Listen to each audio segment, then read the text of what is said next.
Hello, everyone. I'm Brandon Marcello here with another episode of Social Distance on 24/7 Sports. Our guest today, SEC Commissioner Greg Sankey.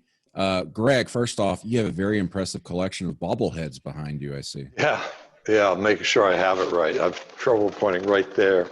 There's a completely filled shelf that dates back to my family going on the summer of baseball trip, we called it, in 2008. And I think we went to 18 different parks. RFK Stadium, before the Nationals played in their new place, Wrigley Field, Yankee Stadium was part of it. And then if you look down, you have to really look close, like right there, there's a set of Nashville Predators bobbleheads they keep sending me. So Yeah, nice Nashville's background. become quite the hot spot for the SEC in recent years. Yeah, and we'll be going forward. So we started playing a basketball tournament there in March and had a little bit of disruption. And as things are scheduled right now, we'll be there obviously for basketball, men's basketball next year, and then football media days next summer. I wanted you to take me back to that day and those days, I guess really 2 days in Nashville when the world flipped upside down, as we all know, and things were changing by the minute. I know you probably have never been anything like that, and maybe the only comparable thing would be for anybody that was at the SEC basketball tournament with the tornado in Atlanta. But take me back to those couple of days where you guys are having meetings and over the phone and just trying to figure out what was going on.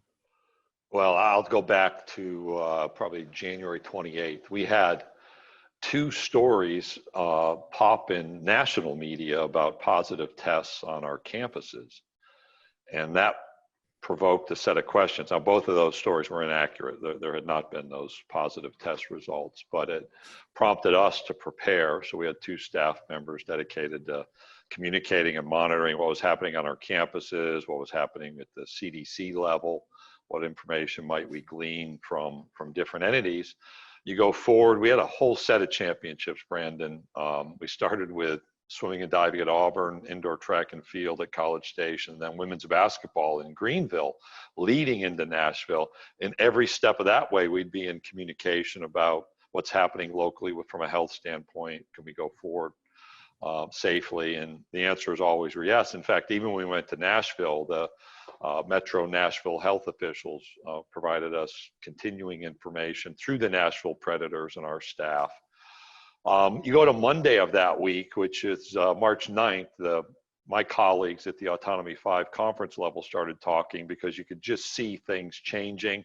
I had gone to Herb Vincent, our Associate Commissioner for Communications, the week prior and said, as we look at this situation, why don't you prepare a set of press releases, everything from we're going to play, it's all good, to we're canceling, and anything in between. Just we needed contingency plans. And so Herb did that work. We had the two staff communicating. We had people on the ground in Nashville. And really Wednesday, we started with a plan to announce you can get your ticket money back if you're in a risk group or don't feel comfortable attending a large event. And it decided first thing in the morning, we're not going to send that out yet. And then Dr. Fauci testified in front of Congress. Our ADs were in a meeting with me, and a lot of information was coming from campuses. We had two universities who were after spring break, Vanderbilt and Florida, who had altered their class delivery at that point. I think we had 7 more on spring break looking at planning for the next week. And the NCAA had a meeting of their board of governors, and we learned probably with 5 minutes advance notice that they were going to shut the doors to their tournament next Tuesday. So this is a Wednesday, March 11th. I've got doors opening in an hour. And to just kind of bring you in, I walked into an AD meeting about 3 o'clock and said, look, here's where the NCAA is going. We've got fans here to go to a game tonight. We'll have probably 8,000 or 9,000 in an 18,000 seat arena, so there'll be space. I just said, we're going to go forward. And then we have to make a decision. And you referenced that we were the case study for shutting fans out. And I had warned some colleagues of this. I said, it's painful because people want to be a part of our events. But it ultimately was a decision we made probably about 5 o'clock. And Brandon, I made the intentional decision that I needed to communicate I couldn't just send a press release out. I needed to be on the SEC network. You may have been at the press conference Wednesday night. Like right before the press conference that Wednesday night, I was explaining why fans couldn't attend on Thursday.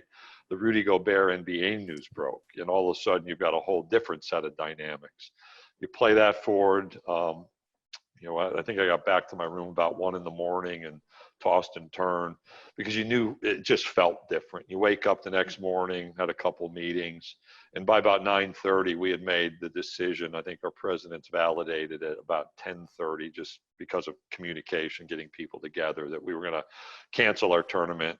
And we knew when we did that, you can't just like not play basketball, but keep playing baseball and softball, which baseball games were that night. And so by the end of, actually before 11 o'clock Thursday, we had shut everything down, track and field, gymnastics championship the next week, men's basketball through March 30, and then or March 31st, and then extended it to April 15th. And now we're in everything's done, practice, games, obviously, through May 31.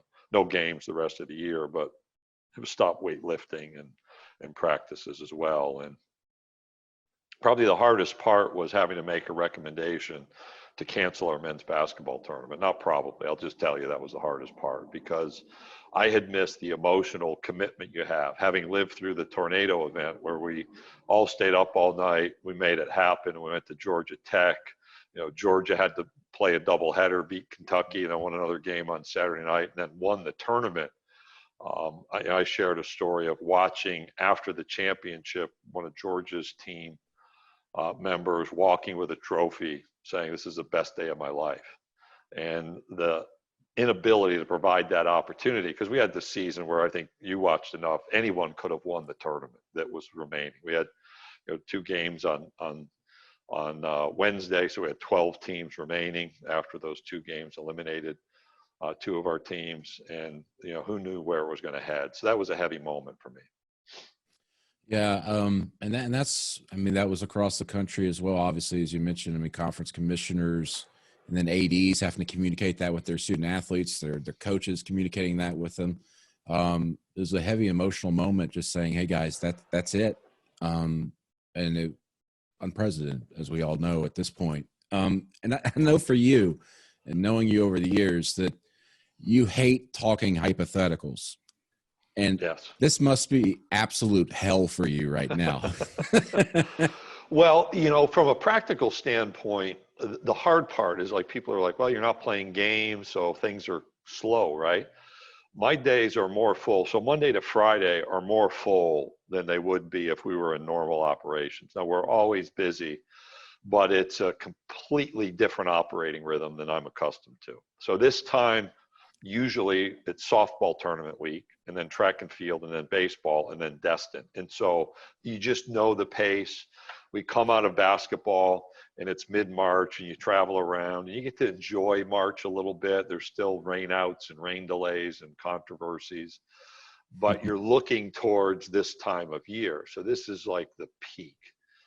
And instead of preparing that way, we're having to think about, don't forget about the work that needs to be done. So like we just hired a new men's basketball officiating coordinator. But then to your hypothetical question, you have to plan for everything as is right now, and then think through 5 other what ifs or 10 other what if scenarios. And that's more mentally taxing because we don't know. And the we don't know takes energy, the preparation takes energy. But our responsibility is to be prepared for what it is that is going to happen. And that starts with doing things as scheduled and adapting from there. That's why, I want to limit myself from doing what if questions and this and that, because what you're doing and all commissioners are doing, and you're discussing your contingency plan. So this is what I'll say, or ask, I should say. With the football season, how many contingency plans are there that have been discussed by the Autonomy 5? I'll boil it down to our discussions. If you just ran like the whole list, you're probably in the mid-late teens. Oh, man. Yeah, it's the, you're going to hypothesize about everything, and people are kind enough to send letters with ideas. And but we kind of focused ourselves. Maybe 2 weeks after stopping the basketball tournament, I went to Mark Womack on our staff, Executive Associate Commissioner. He's been here 40 plus years. And I said, go pick a small group of people focused on football and just begin the process of talking about what if. And everything has to be on the table. You have to walk away from every preconceived notion. And so I just said, go do that for 2-3 weeks, and then we'll come back and eventually share that information with athletics directors and presidents and chancellors, just to say, here's the range of possibility. Part of what came back to us from our head coaches, and I think this is a really important element, is we gave everybody a week or two because they needed to take care of their student athletes. And we'll probably get into name, image, and likeness and support of student athletes. We have no television. We have no fans right now coming to stadiums. We're not selling tickets to baseball. We're not awarding championship trophies, but we are caring for young people in a whole different dynamic than we ever have. So we wanted to let that play out. But then one by one, William King on our staff, one of our associate commissioners, reached out to each head coach, spent basically an hour through a common set of issues. And from the first of those conversations to the last, it was, tell the commissioner he needs to communicate that we're focused on playing football this fall. Our young people need to hear that. I think the public needs to hear that.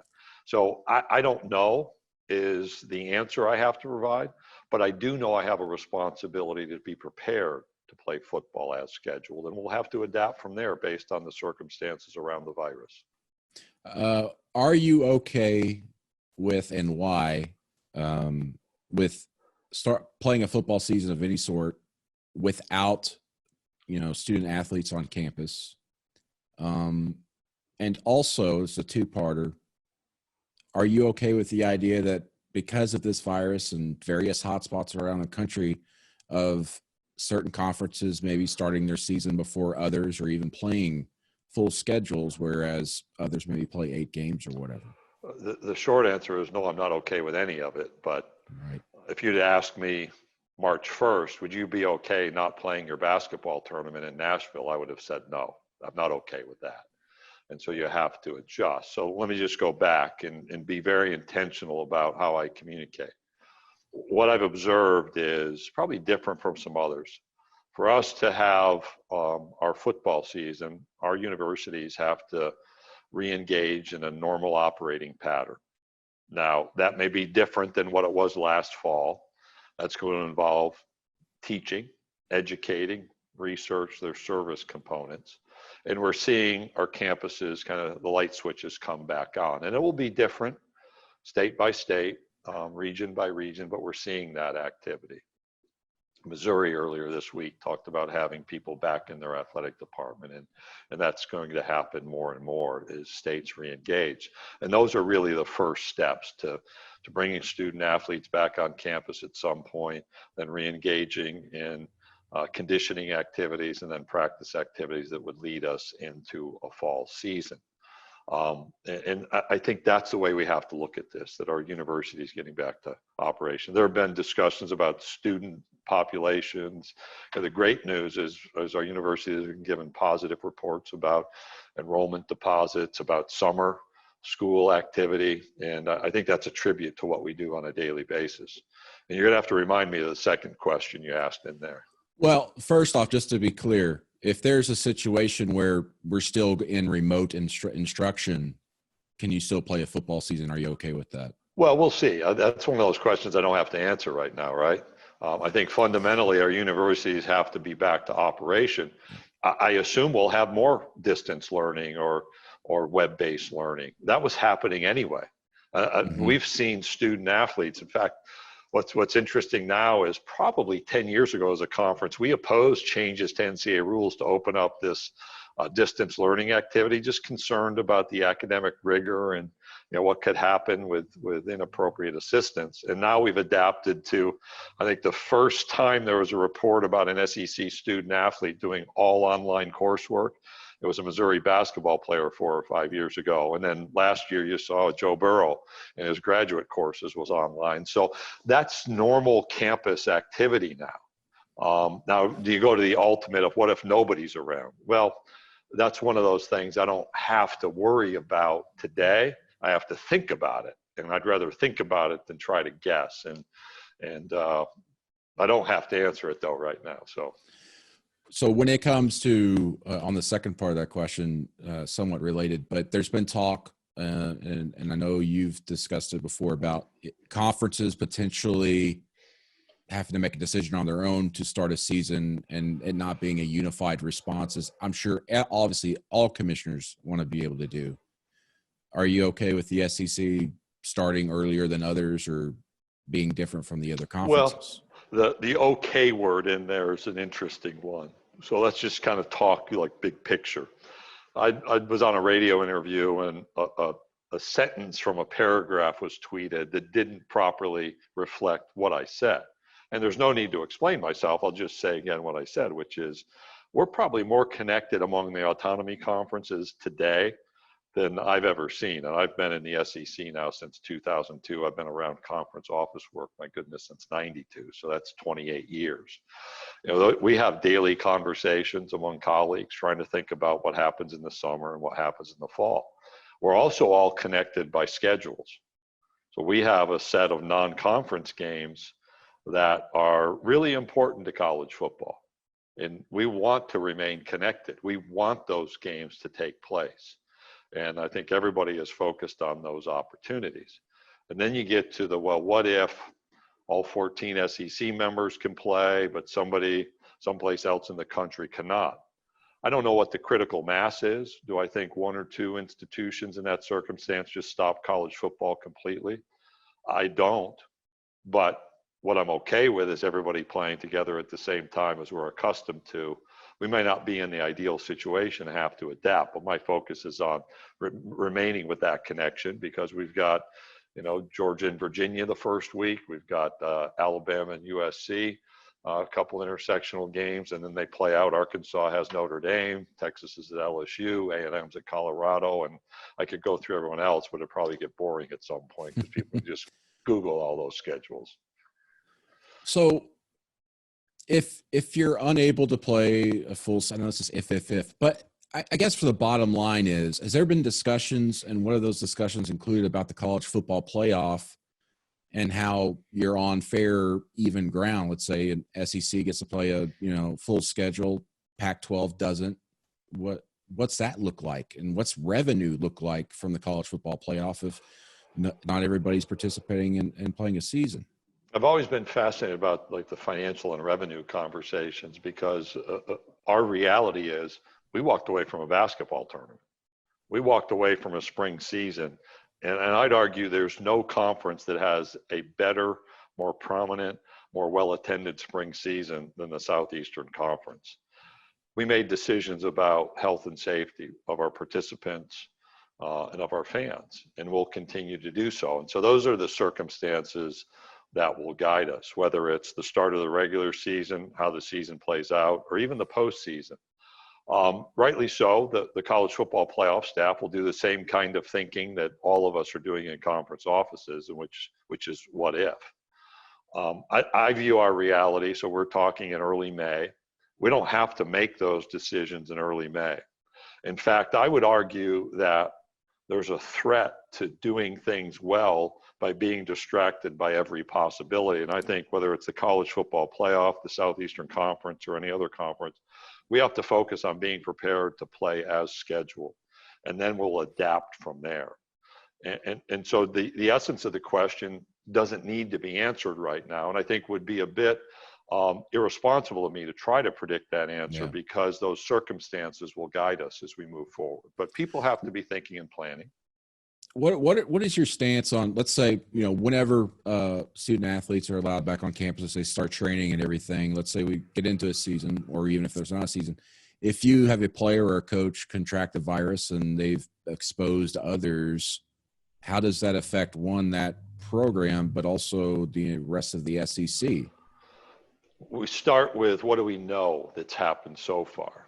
And we know that the NBA suspended its season after a player tested positive. That was the disruption of the evening of Wednesday, March 11th. We, to my knowledge, didn't have anybody test positive out of a competitive environment. And that's a tribute to the healthcare provided on our campuses. And we're doing more work now and in more conversation about how that healthcare is provided moving forward. The answer to your question is one we've asked of medical leaders, of healthcare professionals, of other conferences at the college level, even of professional leagues. And that's one of those works in progress. And perhaps is part of the reason you haven't seen widespread restarting of activity at the professional level. You look internationally, so you've got the Korean Baseball League, if you want to wake up at 4 a.m. and watch live on ESPN, the Bundesliga soccer in Germany's beginning to re-engage and play. The Premier League soccer has talked about it. Those provide learning experiences. Clearly there's a need for testing, and you can see that in the press every day. And that will be a significant part of the answer to the question of how will testing be deployed, when will it be available, how quickly can you receive results, and then what quarantining expectations will manifest themselves. And those are questions to be answered by everyone in sport. In fact, in many ways across society. Everyone is having to tighten their belts financially, whether it's business or even people at home, or myself included. How's the SEC approaching this from a financial standpoint? Are you guys having to make any cuts, tightening of the belts? And also, what kind of guidance are you giving other schools as they navigate this and have to figure out their own finances? I'll start by speaking from the Southeastern Conference office perspective. We've made decisions over years, myself, my predecessors, to manage ourselves in a fiscally responsible way. So those press releases you see about the money that's flowing back to campuses, that's our responsibility. We also want to do things at a level of excellence. So we talk about in our championships providing student athletes and our fans with lifelong memories, providing educational experiences that are unique and prepare people for the next part of their life. We also want to provide leadership opportunities for our student athletes. We don't want to sacrifice from this office the core of those experiences. In fact, we've made a couple of hires during this time, a new basketball coordinator on the men's side, new social media director, a new video coordinator, so that we're prepared when we get back to it. All of those have been done responsibly.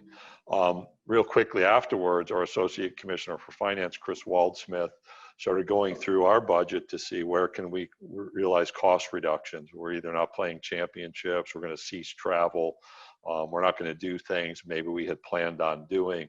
So right around 15% of our budget has been reduced, with the idea that that will eventually flow back to our campuses. And in fact, we had a conversation yesterday about can we be even more strategic in our thinking in this year's budget, but also we're looking at next year saying we want that same level of excellence, but want to be even more efficient with what we do. We've not had to furlough staff. We've not had to go through pay reductions. Well, we've also been able to meet those efficiencies. And we're hopeful to get back to it soon so that we're not confronted with those issues. I've communicated to my staff, I've communicated to our presidents, our ADs, coaches, student athletes in video conferences over the last 2 months. In a circumstance like this, there's no place I'd rather be than the Southeastern Conference, and part of that is us fulfilling our fiscal responsibility.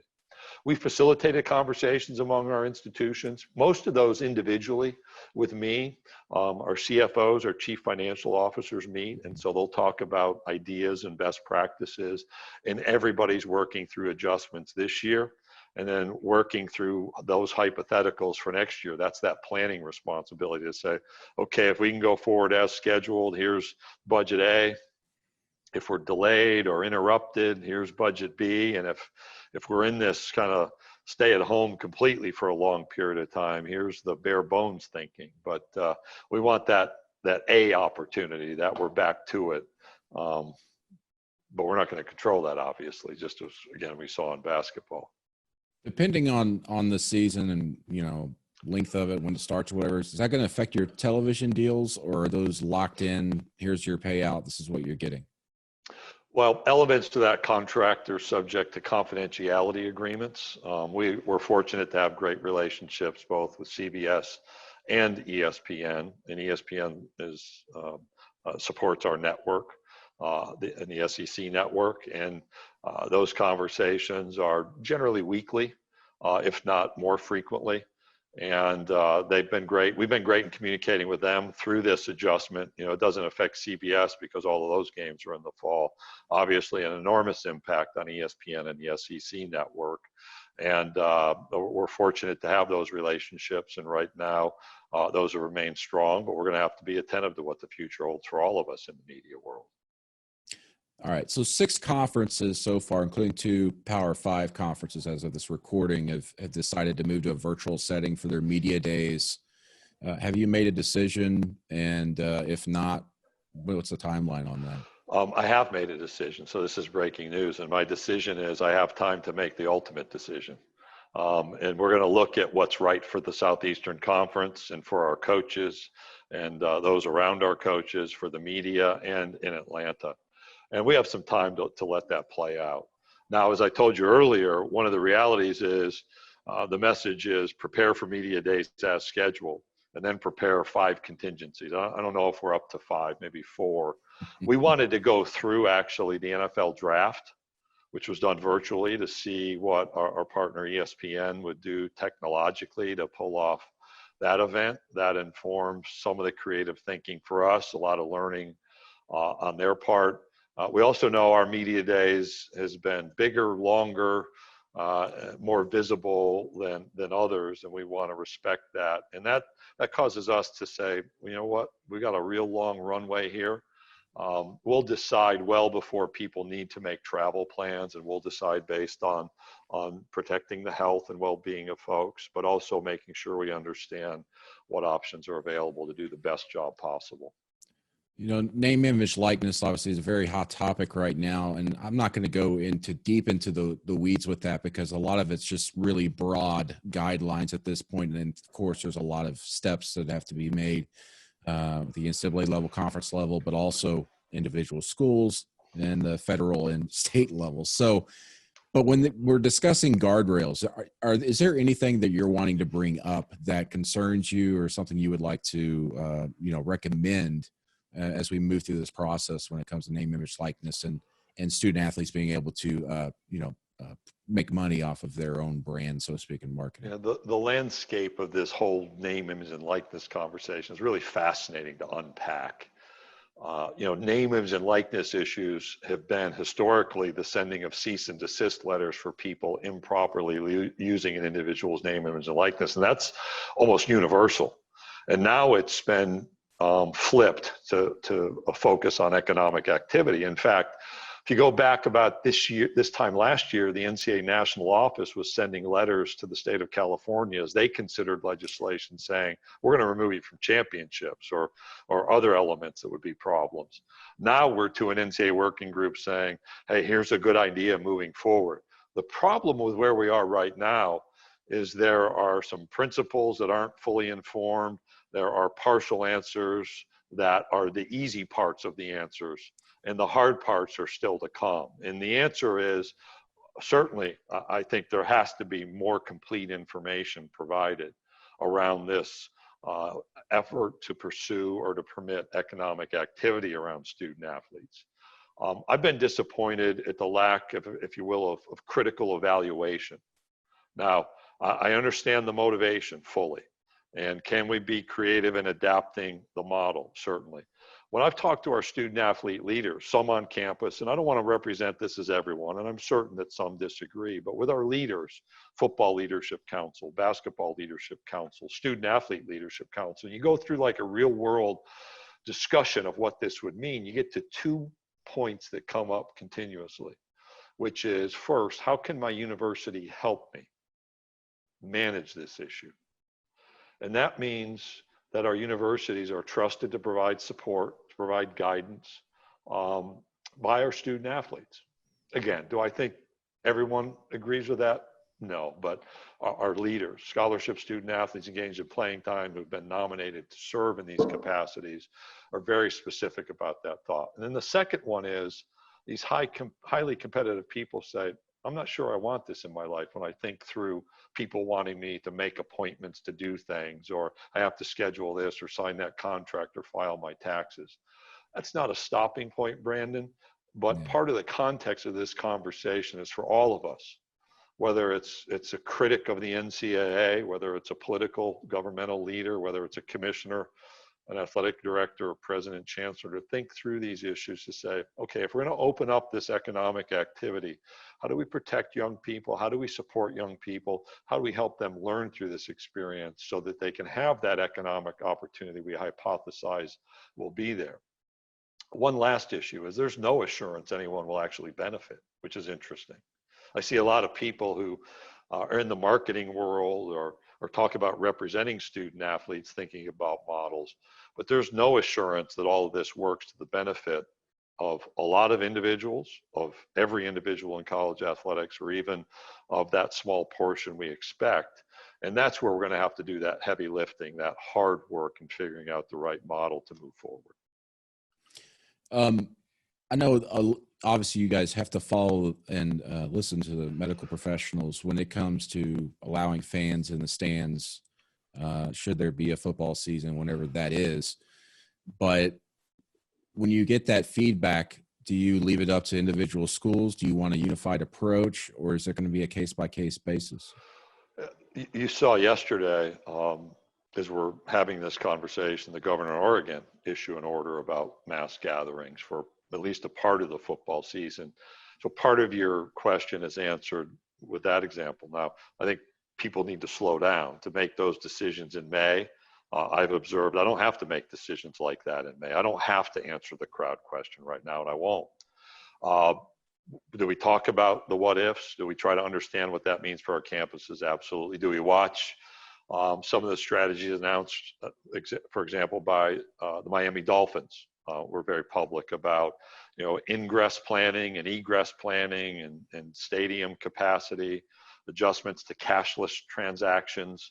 I've seen this photo from a Georgia Tech game in 1918 during the Spanish flu epidemics with the masks on, and everybody wore masks.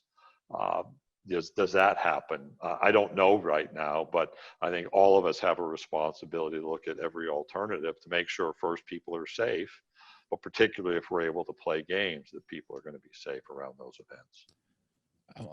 I'm trying to wrap this up. What are you doing in your free time? I know obviously you haven't been able to go out to a restaurant and have a sit down dinner or go to a movie or anything like that. So what are you doing? I'm sure you're doing a lot of reading. I also haven't been able to have a haircut. So in my poor planning, I canceled 2 haircut appointments in February. So I'm about 3 months in, and it's not going well. I don't know what shows up on the camera. So it looks good to me. Hey, it's there. There's going to be a breaking point, though. You're going to have to get it done if this lasts longer. There's the mullet may make an appearance again in our society.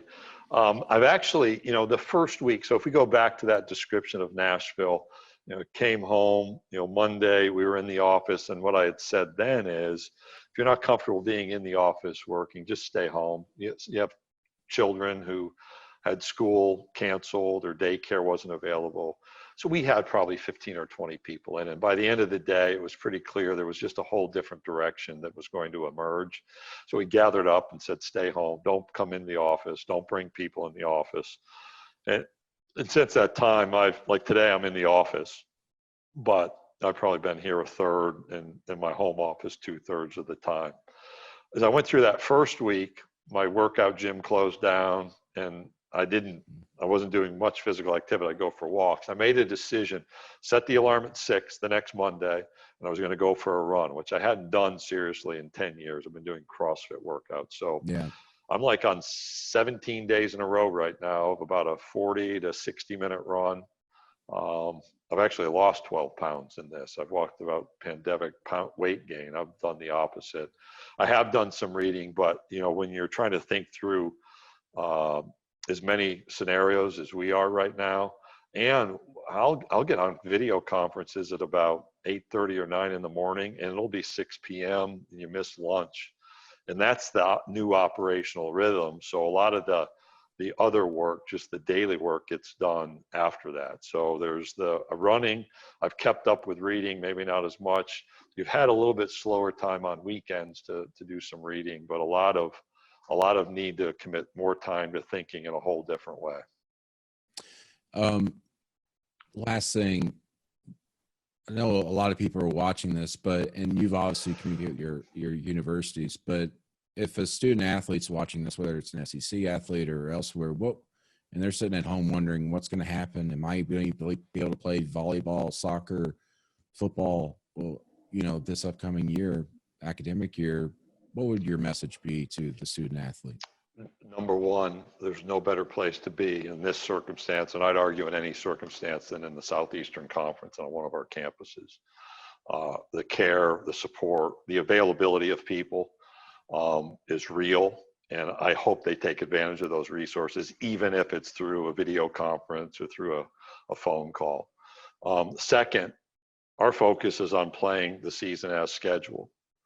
And there are hundreds of people, literally thousands across this conference, preparing with that focus in mind. They're also preparing for alternatives. But embedded in those alternatives is that focus on care and communication. It's in a different way. And there's the understanding that in March, we tore the foundation away. The class schedules, the need to get up and go to workouts early, or to go to study hall late, the training table, the meal plans that we have, the nutritional support, the academic counseling, the mental wellness counseling, the rehab, all of those things were moved away. And throughout this conference, there are people in position to care right now. Part of that care is that communication, part of that care is preparation, and then part of that care is the opportunity for return. And this is a special place, and we want them back as well, because we've realized how rewarding all of those time demands are for all of us. I've learned how meaningful officiating complaints can be, because that means we're actually playing games, even though we want them to be perfect. And I want to present championship trophies to young people and say congratulations and thank you for being part of the Southeastern Conference again. You and Mike Slive were obviously very close, and a fantastic relationship. And he was an amazing commissioner, really brought us into this modern age of what we're seeing now with the success of the SEC. When you think back to your time working alongside him all those years, what is maybe the number one thing you always carry with you that you learned from him? Well, to boil it down to one, I will say when we were at his retirement event, June of 2015, everybody's giving gifts. And so I'm the next commissioner. I'd worked with him and spent time trying to figure out like what's the appropriate gift to give, given the relationship. And given that I was transitioning, or at that point had transitioned into his chair. And during a time of tumult, we sat actually in this office over the table here, and we were trying to figure things out. And I actually had my head in my hands trying to think through things. It was about 6:30 in the morning, because he was a morning person. And he started quoting a Rudyard Kipling poem called If. If, yeah, if. Yep. Yeah. If you can keep your head about you and all around are losing theirs. And he went down through that. And so as I was thinking about an appropriate gift, but also about something that I could take away, I asked his executive associate, it became mine, Catherine Poe-Switzer. I said, here's the idea. Can we get a framed print? And so she found somebody that could do the writing and then had it framed. So actually just to my right on the wall, since I've been commissioner, is my copy of that poem, If.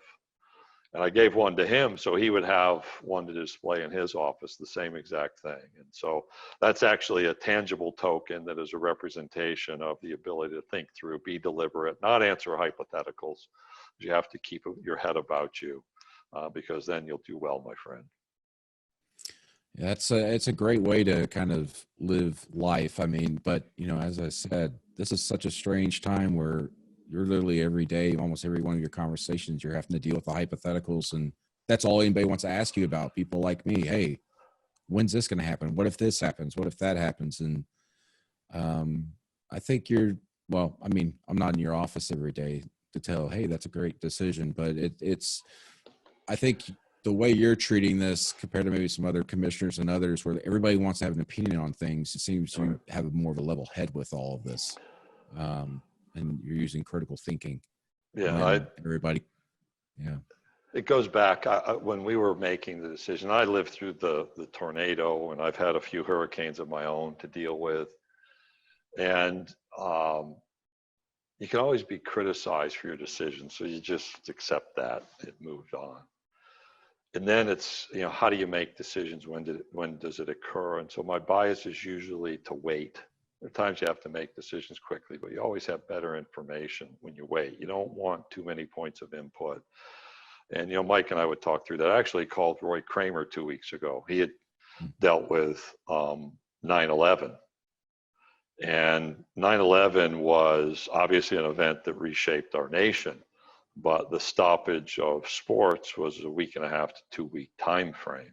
And so when I got to Roy, I said, well, here's an adventure for you, which he just laughed. And then we talked a little bit about his experience during that time. And even with Mark Womack, who's worked with 5 of the 8 conference commissioners since the late 70s, I'll turn to him and say, well, what would Mike have done? Or what would Roy have done? Or what would Boyd McWhorter have done? And he'll look at me on a few of these things we've experienced in the last 5 years and said they never had this one. So we're certainly well into that territory where they never had this one.